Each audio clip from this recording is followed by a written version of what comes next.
ሰላም ጤና ይስጥልን የተወደዳችሁና የተከበራችሁ የምቹ ሚዲያ ተከታታዮቻችን በያላችሁበት እንደምቆይታችኋል። የዕለቱ ዘገባችን ተጀምሯል። በቅድሚያም አበይት ነጥቦችን እነሆ። 200 ብር ጉቦ ተቀብሏል የተባለው ኢንስፔክተር በቁጥጥር ስር መዋሉ ተሰምቷል። እናንተ ሙሉን የምትሰሙት ይሆናል። በሌላ መረጃ የቤት ሰራተኞችን የጡረታ ተጠቃሚ የሚያደርግ የስራ ቅጥር ውልና አጠቃላይ ደንብ በ6 ወር ውስጥ ይጸድቃል ተብሎ እንደሚጠበቅ ተገለጸ። ሙሉን የምታደምጡት ይሆናል። የተከበራችሁና የተወደዳችሁ የምቹ ሚዲያ ተከታታዮቻችን አብሮነታችሁን ስትቸሩን እነዚህንና ሌሎች የሀገር ውስጥና የባህር ማዶ መረጃዎችን የሚያደምጣሉ። አብራችሁን ቆዩ።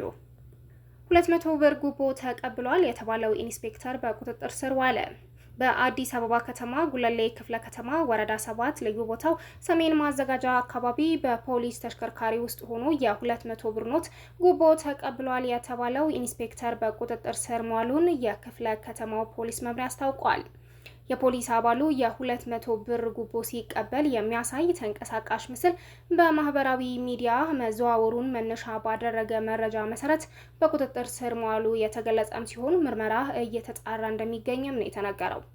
በማህበራዊ ሚዲያ የተለቀቀው ተንቀሳቃሽ ቪዲዮ አባሉ በተሽከርካሪ ውስጥ ተቀምጦ ሪሲት እየሰጠ የ200 ብር ኖት ጉቦ ሲቀበልም የሚያሳይ ነው። በፖሊስ አገልግሎት አሰጣጥ ተገልጋዩን የሚያማርሩና የተቋሙን መልካም ገጽታ ከሚያበላሹ ህገወጥ ተግባራት ውስጥ ጉቦ መቀበል አንዱ መሆኑን የገለጸው ፖሊስ መሰል ህገወጥ ተግባር በሚፈጽሙ አመራርም ሆነ አባላት ላይ እየወሰደ ያለውን እርምጃ አጠናክሮ እንደሚቀጥልም ነው ያስታወቀው። በአገልግሎት አሰጣጥ ሂደት መብታቸውን በገንዘብ የሚገዙም ሆነ ህገወጥ ተግባር ፈጽመው ጉቦ በመስጠት ከተጠያቂነት ለማምለጥ የሚሞክሩ ግለሰቦች ከድርጊታቸው እንዲታቀቡም የአዲስ አበባ ፖሊስ አሳስቧል። በተጨማሪም ብልሹ አሰራርን ለማጋለጥ በተለያዩ አግባቦች መረጃን የሚሰጡ አካላትን በማመስገን በቀጣይም መረጃዎችን በማድረስ የህብረተሰቡ ተባባሪነት ተጠናክሮ እንዲቀጥልም መልእክታቸውን አስተላልፈዋል። በሌላ መረጃ የቤት ሰራተኞችን የጡረታ ተጠቃሚ የሚያደርግ የስራ ቅጥር ውልና አጠቃላይ ደንብ በ6 ወር ውስጥ ይጸድቃል ተብሎ እንደሚጠበቅ ተገለጸ።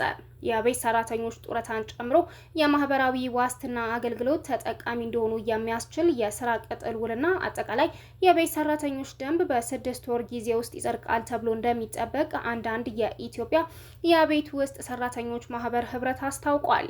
የህብረቱ ፕሬዝዳንት ሂሩት አበራ የቤት ሰራተኞች ህግ በሚመለከት በዓለም አቀፍ ኮንቬንሽን 189 በተቀመጠው ህግ መሰረት በቀጥታ ለመተግበር አስቸኳይ ሁኔታ ባለመኖሩ ከኢትዮጵያ ጋር እንዲስማማ ተደርጎ ደንቡና የስራ ቅጥር ውሉ እንደሚዘጋጅም ነው የተናገሩት። ይኸው ደንብ በረቂቁ ደረጃ በስራና ክህሎት ሚኒስቴር በኩል እየተዘጋጀ እንደሚገኝም ነው ጨምሮ ያስታወቁት።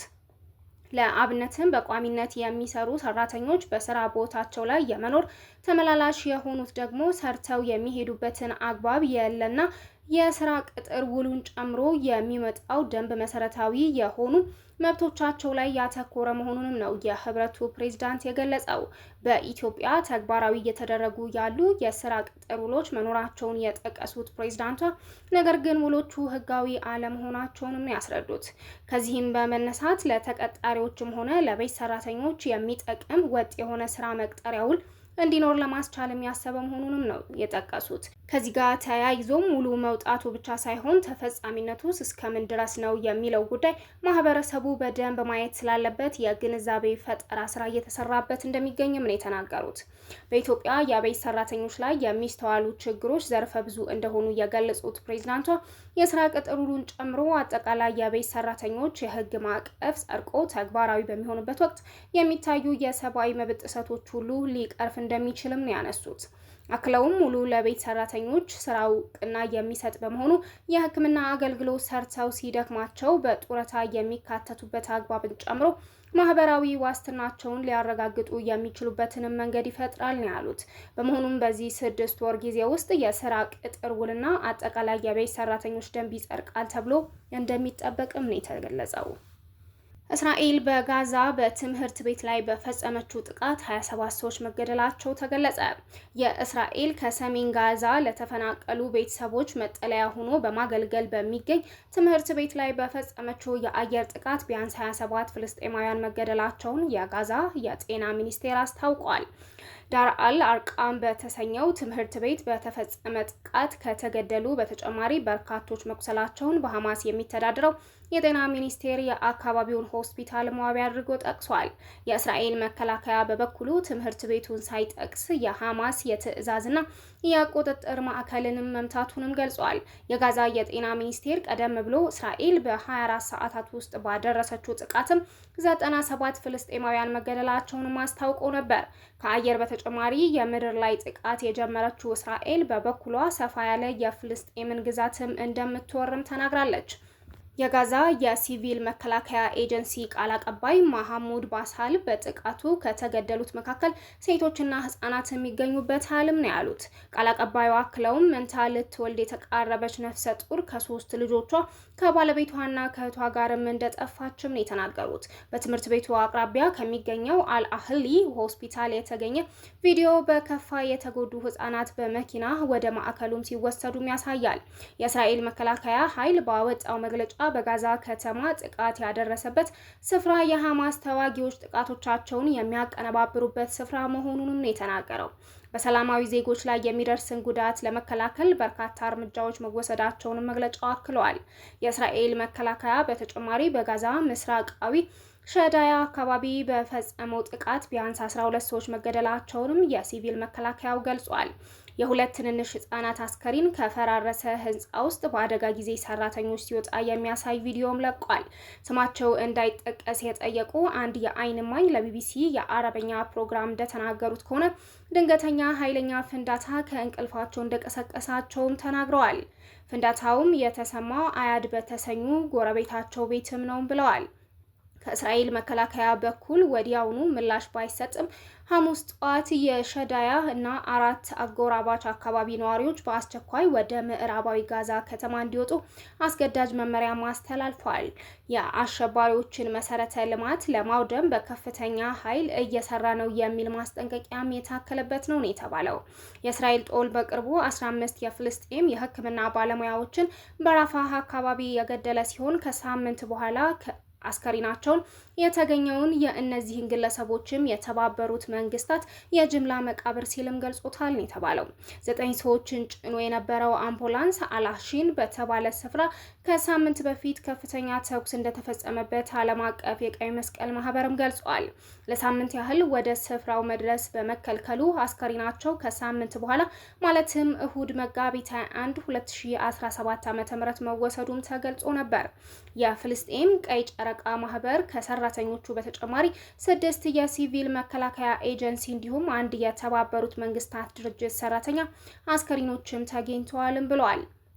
የጋዛ ጦርነት ከተቀሰቀሰ በኋላ ባሉት 18 ወራት ዩኒሴፍ 18000 ህጻናት መገደላቸውን ከ34000 በላይ መቁሰላቸውን እንዲሁም 1 ሚሊዮን የሚጠጉ ህጻናት በተደጋጋሚ መፈናቀላቸውንም ገልጿል።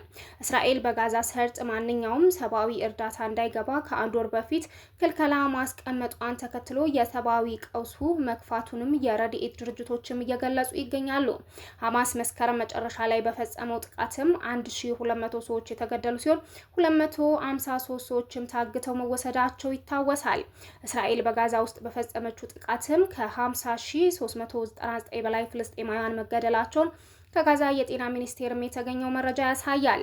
ከነዚህም ውስጥ አብዛኞቹ ሴቶችና ህጻናት መሆናቸውንም በሐማስ አስተዳደር ስር ካለው የጤና ሚኒስቴርም የሚወጣው መረጃ ያመላክታል። እስራኤል በጋዛ በፈጸመችው የተቀናጀና የማያባራ ጥቃትም 2/3 የጋዛ ህንጻዎችን መውደማቸውን የተባበሩት መንግስታት ድርጅትም አሁንም እየዘገበው ይገኛል። ፕሬዚዳንት ትራምፕ ታሪፍ ምክንያት የአሜሪካ አክሲዮን ገበያ ከ2020 ወዲህ አሽቆልቁሏል ተባለ። ፕሬዚዳንት ዶናልድ ትራምፕ አዲስ ታሪፍ መጣላቸውን ተከትሎ ዓለም አቀፍ የአክሲዮን ገበያ ወርዷል። በእስያ ፓሲፊክ ቀጠና አክሲዮን ገበያ ለ2 ቀን የወረደ ሲሆን በ2020 በኮቪድ ወረርሽኝ ወቅት ከወደቀ በኋላ ግዙፍ የአሜሪካ ኩባንያዎች ገበያ አስጨናቂ ቀናትን ገጥሟቸዋል ነው የተባለው።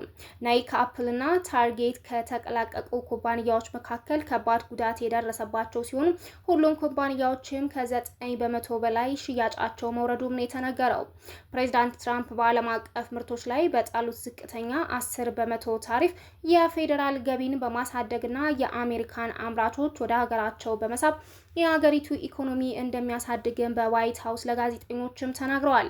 ሐሙስ ዕለት የአክሲዮን ገበያ ያሽቆለቆለ ሲሆን በእንደዚህ አይነት አለመረጋጋት ወቅት ደህንነቱ የተጠበቀ ጥሪ ተደርጎ የሚታዩ ወርቅ ደግሞ ከፍተኛ ጭማሪ ማሳይቷል።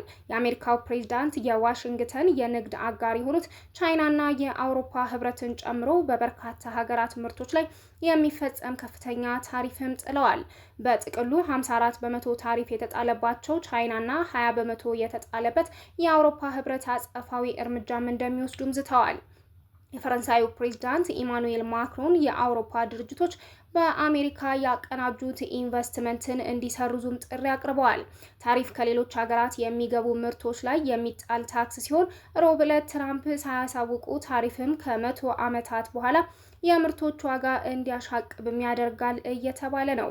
የዓለም የንግድ ድርጅት እርምጃዎች በእጅጉ እንዳሳሰበው የገለጸ ሲሆን ድርጅቱ በዚህ ዓመት የንግድ መጠን በ1 በመቶ ሊቀንስ እንደሚችልም ግምታቸውን አስቀምጧል።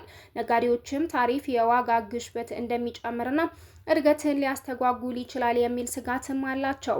ፕሬዚዳንት ትራምፕ እርምጃቸው የዓለምን የንግድ ስርዓት የቀረጸው አሜሪካ መር ነጻ ንግድ ላይ ከፍተኛ ዋጋ ያለውም ቁማር መሆኑንም ነው አጣጥለዋል። በጣም በጥሩ መንገድ እየሄደ ይመስለኛልም ሲሉም ተደምጠዋል። አንድ ታካሚ ቀዶ ሕክምና እንደሚደረግለት አይነት ነው፣ እናም ትልቅ ነገር ነው። ይህ በትክክል በዚህ መንገድ ይሆናል ሲሉም ገልጸዋል። ገበያው እያደገ ይሄዳል፣ ስቶክ ገበያው ያድጋል፣ አገሪቱ ታርጋለች ሲሉም አክለዋል። የዋይት ሀውስ ባለስልጣናት አዲሱ ታሪፍ የድርድር ስልት አይደለም ቢሉም ፕሬዚዳንት ትራምፕ ግን ከንግድ አጋሮች ጋር ለመነጋገር በራሳቸው ክፍት መሆኑንም ጠቁመዋል። ሐሙስ ዕለት አዲሱ የካናዳ ጠቅላይ ሚኒስትር ማርኮ ካርኒ ሀገራቸው ከአሜሪካ በሚገቡ ተሽከርካሪዎች ላይ 25 በመቶ ታሪፍ በመጣል አጸፋ ትወስዳለችም ብለዋል።